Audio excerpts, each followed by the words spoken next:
This is 17 News with continuing coronavirus coverage. Good afternoon, and thanks for joining us. I'm Nicole Gitsky. Let's take you to the latest on the coronavirus here in Kern County. We now have new numbers for today. There are now 542 new cases, including 9 non-residents. Nearly 4,000 people have tested negative. More than 2,800 people are still waiting for their results. Now, to break that down, the cases by the age, most of those positive cases are between the ages of 18 to 49. That's 310 cases, 29 children under the age of 18, 139 people aged 50 to 64, and 55 aged 65 and older. The area known as Bakersfield East, which includes parts of Irvin and Lamont, have 267 cases. That's the most of any other area. Bakersfield West has 175 cases, 63 in the valley regions in the west part of the county, 16 in the mountain regions, and 12 in the desert regions. Now we have Governor Gavin Newsom. We will bring you to him. He is now giving us a response of what the state is doing in response to the COVID-19 here in California. Let's take it over to him. Californians. But first, just very briefly, I want to just extend again our deep condolences to those family members, loved ones of those lives lost over the last 24 hours.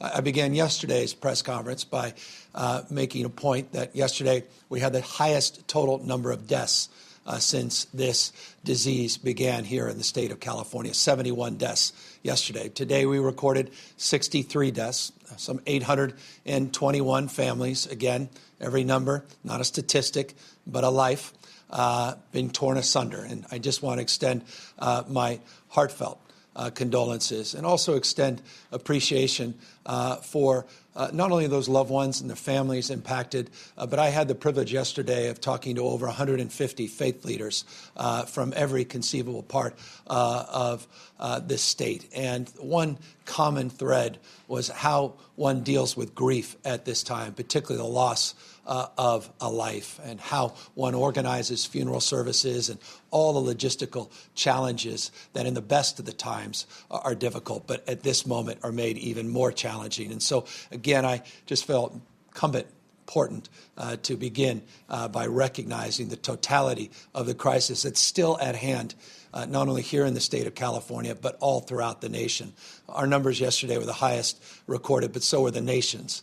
And so by no stretch of the imagination are we out of the woods, despite the fact that we put forward a framework yesterday to begin to consider the prospects of reopening certain sectors of our economy. I want folks to know we need to maintain our vigilance, and we need to maintain the path that we are on, a path that is producing results. But again, we are not yet in a place where we need to be so that we could start reopening.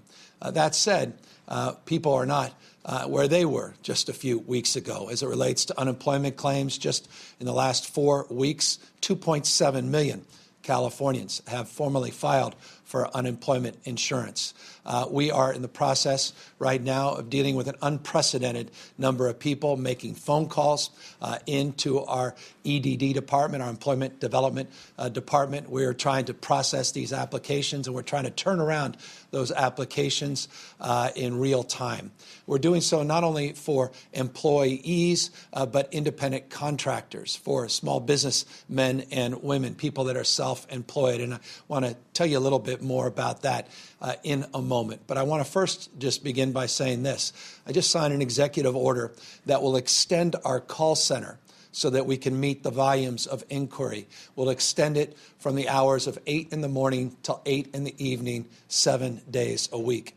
A few days back, I commented that the EDD department had a call center since 2013 that was operating from 8 a.m. to noon, just 5 days a week. That was when we had record low unemployment.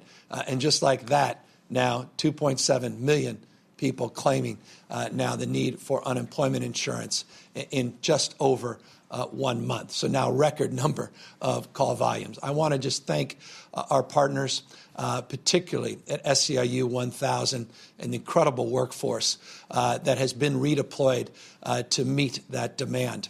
740 individuals within EDD have repositioned themselves, gotten trained, and are now redeployed in a position to address the call volume, but moreover, to be able to answer those calls and give you quality information. 600 additional state employees are being redeployed between now and Monday to do the same. So in total, 1,340 individuals now will be redirected and will start the process of helping you process your earned benefits. And so I just want to applaud Julie Sue, who will speak in a moment, her Department of Labor, and the incredible partnership that she has formed within her agency, and all the men and women that went and did above and beyond work just on Easter as a proof point and specific example. We thought it was appropriate, considering the burnout and the volume, that we gave people a little time off on Easter Sunday. 500 of those state employees refused that time off because they cared more about you than they did themselves. And so while many of us may have spent time with our families, they did not. And in turn, they were able to process a couple 100,000 distributions just on Easter Sunday to help people most in need in the state of California. So if you ever have any doubt about the value of public employees, I hope you'll consider just that example. Rather than stepping aside, they stepped in and they took the time to consider other people first, not just themselves. When they deserved that time off, they didn't take that time off. And so I just want to applaud all of those that did heroic work on Easter Sunday and continue to do heroic work every single day to process what looks like 1 million or so payments now a week. Those numbers we hope will get even greater, even higher rather, in the next few weeks. But that's the current processing, a couple 100,000 checks on a day that we're able to turn around through these efforts and other efforts that have been put into place at EDD. So that's an update specifically on unemployment insurance. And by the way, those checks are retroactive in many cases, particularly as it relates to the $600 per week additional check that are being received from the federal government's stimulus support. And so people should look forward to getting those checks. By the way, they're not really checks, they're debit cards in the mail, and see those debit cards transferred into their possession in very short order.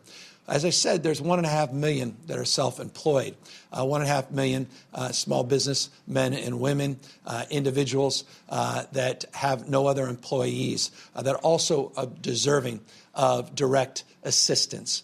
The federal government created a program called PUA, Pandemic Unemployment Assistance. That PUA program we are now setting up in the state of California. And we're doing so in a very methodical and thoughtful way.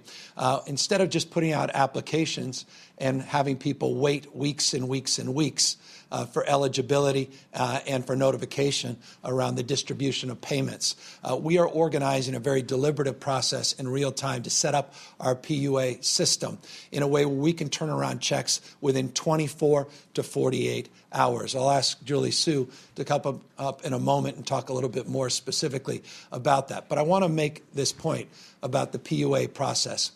This is not a way to avoid misclassification.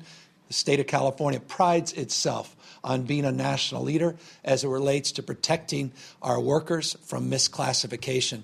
And it is not a way of protecting those in platform economy, the gig economy, from not providing wage data to the state of California. They must provide that wage data for the state of California. If we were in receipt of that data, we would use the traditional lines of unemployment insurance. But not all of those employers are paying into the unemployment insurance process, and that's indeed why the state of California advanced what is well known within the state, a decision where we codified through AB 5, a bill that I signed, the Dynamax decision on relationship to this issue, where the state Supreme Court unanimously adjudicated in favor of addressing these misclassifications. So I just want folks to know that their status, even if they choose the PUA process, is not at peril in terms of their benefits and the ultimate determination of their classification. I just want to make that crystal clear, nor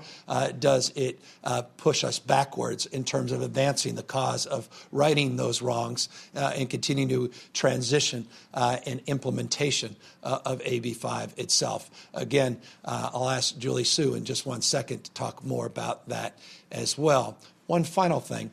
I'm a fan of employment insurance. This is something, when I was a former mayor of San Francisco during the Great Recession, we were able to work with Speaker Nancy Pelosi to get a pilot through the federal appropriations to put together an employment insurance, not just an unemployment insurance program. It's commonly referred to across the country as a work share program. The state of California has a modest work share program.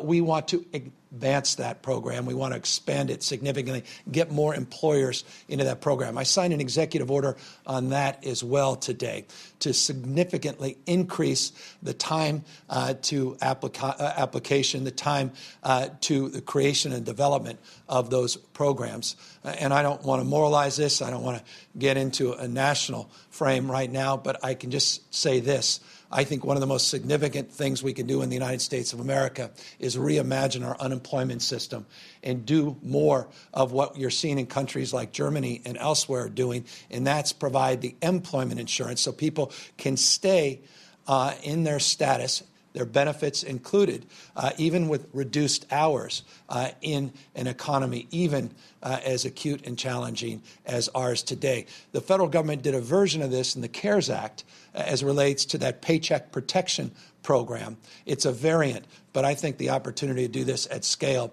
avails itself, certainly in a national frame, but also to begin anew to think about how we can scale that program, our work share program, in the state of California. So that was the purpose of the executive order. Extend those hours 8 to 8 starting Monday, extend our ability to process even more checks, encourage people to fill out the unemployment insurance forms, let self-employed individual contractors know of the availability now of our PUA program, and let folks know that that status as it relates to that determination of your classification as an employer or an independent contractor will not be impacted by the creation of that program. With that, let me ask Julie Sue to come in and fill in some of the blanks. Thank you so much, Governor. I just wanted to acknowledge that there is frustration in California over unemployment insurance benefits, and the governor's executive order today is going to allow us to open up the hours of our call center so that those of you who are seeking a live person to talk to get help will be able to do that much more easily. We will be 7 days a week from 8 a.m. to 8 p.m. beginning Monday. Also, on the Pandemic Unemployment Assistance, or PUA, we will be launching that application on April 28th. So in roughly 2 weeks, the application will be up. It will apply to those who are self-employed, those who are independent contractors, also to employees whose wage data is not sufficient, their work history is not sufficient to qualify for unemployment insurance, and to others who have exhausted their unemployment insurance benefits. So once you apply on April 28th, you will be able to certify the next day, and we are going to be turning around payments within 24 to 48 hours. So those first payments should be out by April 30th. I know many of you have been waiting for that. I want to reiterate the governor's point that once payments begin, they are retroactive. The program begins in terms of when you can receive money if you were unemployed due to COVID-19 as of the first week of February. So the checks, the payments that you receive, the benefits will go all the way back to that first week of February if you can attest that you were affected by COVID-19 as of that time. In addition, the $600 per week on top of the regular unemployment insurance benefits will also apply to PUA starting on March 29th. So again, when our applications go up in a couple of weeks, that money will also be retroactive. I'll just add one last thing. There's been a lot of conversation about the technology limits here in California. Our technology limits do not make it inevitable that we will not be able to provide services, and so we're continuing to pay unemployment insurance benefits within the 3-week time frame that was true before this pandemic. Thank you. We're very proud of our Labor Secretary, and she'll, of course, avail herself to any question. But that last point she made, I think, is a really important point. We had a 21-day processing of unemployment insurance claims before this pandemic, and we're still within that window in terms of her capacity and her team's capacity to turn around those payments. And I just want to applaud her for her capacity to surge those efforts. She started intentionally by not focusing on the call center as much as processing the claims, because we really wanted to prioritize getting checks out as quickly as possible. And now we are at a position where we can do that and expand the call center and address the volume and needs as well. So all of this an iterative process, all of this building on the efforts that are built from the previous day, and correcting and addressing and adjusting our efforts in real time. Speaking of addressing real-time need, our diverse communities in the state of California include our immigrant communities. I don't know if many people know this, but it's a remarkable thing. 1/2 of our children in the state of California are born to at least one member of their family that is an immigrant. 1/2. This is a state where 27% of us are foreign-born. That's diversity. You just heard the latest from Governor Gavin Newsom talking about the state's response to the coronavirus crisis here in California.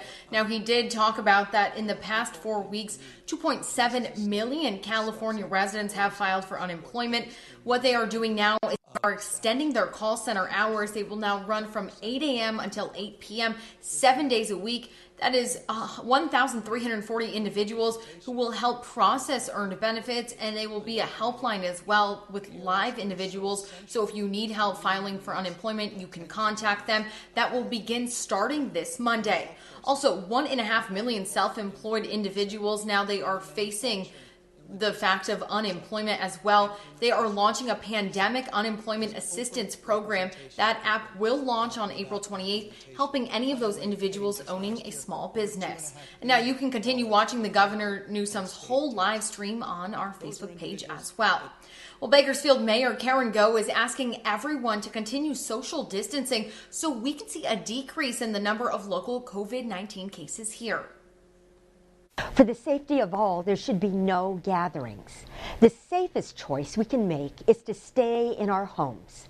Avoid interacting in person with others outside your immediate household unless you're providing or obtaining an essential service. You can see Mayor Go's entire message on Kern County Public Health's Facebook page, along with photos of local families who are practicing social distancing with the hashtag #StayHomeForKern. Well, today would have been our annual picnic supporting the Bakersfield Homeless Center, and said you can still support the cause by staying home and having a picnic in your yard or living room. Then donate the cost of your lunch to BHC's COVID-19 Relief Fund.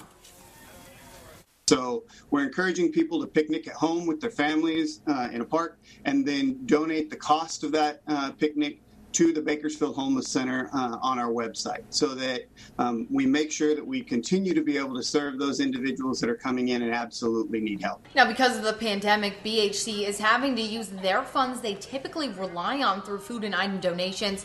Donations will go towards essential products like disinfecting products, baby items, along with additional meals for children who are now on the campus instead of at school. And Shurika Walter Morrison Insurance will be matching donations up to $2,000 to help provide needed resources and supplies during this time. Make sure to post your picnic photos online and hashtag BAKHC so we can all picnic apart together. And today, thousands of meals were provided to the homeless and those experiencing food shortages during the pandemic. Operation BBQ Relief is set to provide 35,000 meals to those struggling in Kern County during the crisis. The meals are made possible through a $154,000 donation from Dignity Health. Sonder Restaurant in Bakersfield will prepare 2,500 meals per day for 2 weeks to be distributed to vulnerable populations in our community through local organizations, including Bakersfield Homeless Center, St. Vincent de Paul, the Mission of Kern County, and CityServe in partnership with Mercy and Memorial Hospital Department of Special Needs. Well, stay with us. 17 News is back after this. KGET Business Watch is brought to you by Grapevine MSP Technology Services, the Valley's leading IT service provider. In your 17 Business Watch, JCPenney is considering filing for bankruptcy protection after the coronavirus pandemic upended its turnaround plans. Reuters reports that struggling retailer was forced to temporarily shut its 850 department stores because of the outbreak. Now, the company is contemplating a bankruptcy filing as one way to rework its unsustainable finances and save money on looming debt payments. However, the Reuters report says JCPenney has not made any final decisions on how to address its strained finances. And Walmart is launching a pickup hour reserved only for those most at risk of COVID-19.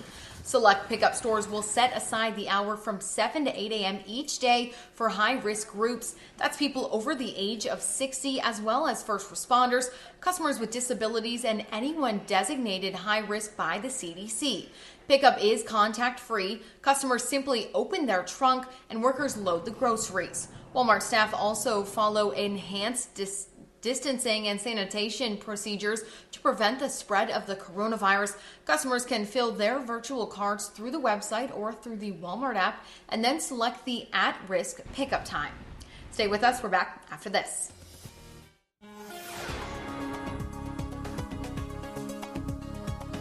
Good afternoon, everybody. Live from my house once again. This will be the 5th week in quarantine, and people ask, what do you do while you're stuck in the house? Well, I make my way outside a lot. We're enjoying the beautiful outdoors in our backyards. Arvin right now, 73 degrees and sunny. We've got Wasco right now at 72. Beautiful skies there. And then Frazier Park, 61 degrees and clear. Also looking at some nice weather out of Golden Hills, currently 63. Here's a look at the temperature for Bakersfield right now, 73. And I'll be honest, it feels even a little warmer than that here in the backyard.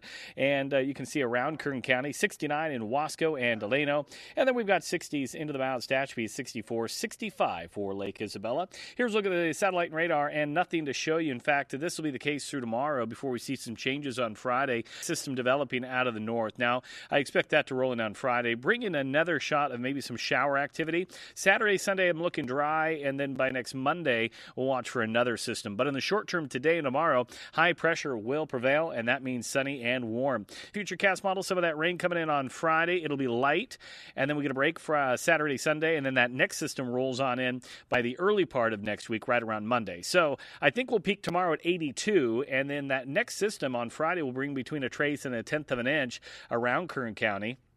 And then Saturday, Sunday dry, and then, again, as I mentioned, a chance of rain on Monday. So here's a look at today. 81 on the high for Bakersfield, 80 in Delano, 79 in Taft, and then for the mountains in the Kern River Valley, sunny and mild out of Frazier Park with mid-60s, 67 in Tehachapi, 70s for the Kern River Valley, and then for the desert, sunny skies and 75 in Mojave. Here's your extended forecast, and you can see tomorrow that 82, 30% chance of a shower on Friday, but still warm across the board with those 70s, and then next Monday, a 20% chance of a shower right now. For the mountains tomorrow, upper 60s, and then we cool you down about 8 degrees on Friday with a 40% chance of a shower. On Monday, also a chance of showers coming into the area. And then you can see into the Kern River Valley, we're looking at tomorrow right near 74, then back into the 60s by Friday. So beautiful weather today.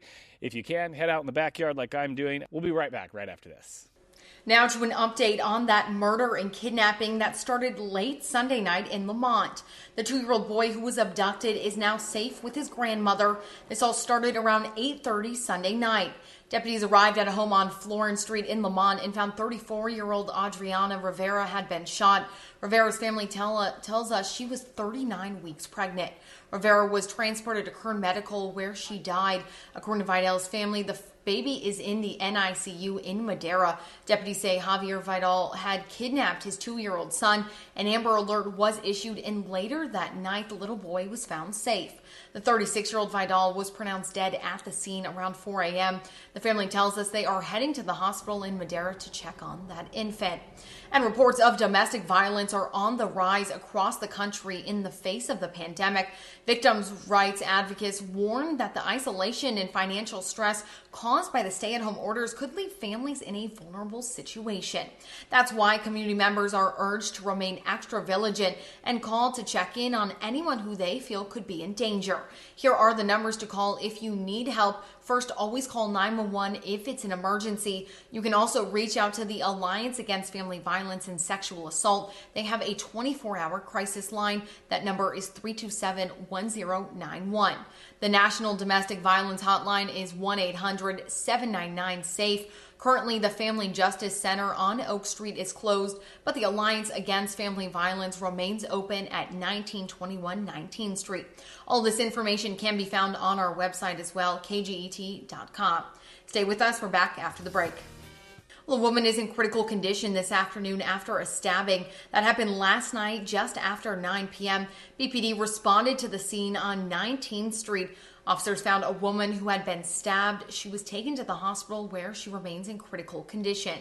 There's no information on who the male suspect is at this time. If you have any information, you are asked to contact BPD at 327-7111. And work is underway to repair a massive sinkhole in East Bakersfield. The 12-foot wide sinkhole opened near the intersection of Fairfax Road and College Avenue on Monday. The city is asking motorists to avoid the area if possible and use an alternative route while repairs are made to the sinkhole and the storm drain. Fairfax Road is closed in both directions at College Avenue. The city expects the repairs to continue until next Tuesday, April 21st. Well, people took advantage of a free mask giveaway in McFarland. The drive-through giveaway took place outside the city's Recreation and Parks Department yesterday. Members of the McFarland Festival Committee have spent the last 2 weeks gathering material and making masks, 700 in total.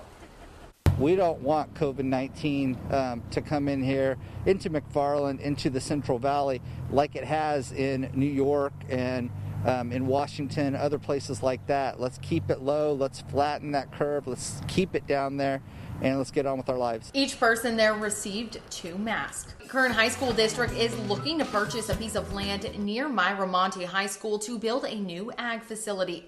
The 17-acre site is located northwest of South Fairfax at East Wilson Road, adjacent to the school. The district says Myramonte was awarded a California Career Technical Education grant to construct an ag building and farm. The new facility would allow students to house their ag projects at schools instead of at the Regional Occupation Center. In addition, Myramonte can expand its agricultural program to include horticulture. And the Bakersfield Police Department wants to see your art skills. In a Facebook post yesterday, they mentioned their Easter egg hunt showed them just how talented the people of Bakersfield are, and they want to keep it going. It's National Public Safety Telecommunications Week, aka Dispatchers Week, and Bakersfield Police are asking young artists to find a creative way to thank our 911 dispatchers. BPD says it's a way for you to keep the kids busy and bring smiles to people's faces at the same time. You can send photos of your artwork to the BPD email or website, and they will print them out and display it at their dispatch center. You can also post it on Facebook, Twitter, or Instagram using the hashtag BakersfieldArt4911. And you may remember last week, the Optimal Hospice Foundation was asking for your help in bringing cheer to its patients, and you delivered big time. More than 50 pictures were given to patients at Optimal Hospice facilities. Local care facilities are still on lockdown, which means families can't visit their loved ones. You still have a chance to drop off your art. The drawing must be on an 8.5 by 11-inch piece of paper. You can scan them or email your artwork to cshoemake@optimalcares.com or mail or drop off your art to the Optimal office. That address is at 1227 Chester Avenue. This is 17 News with continuing coronavirus coverage.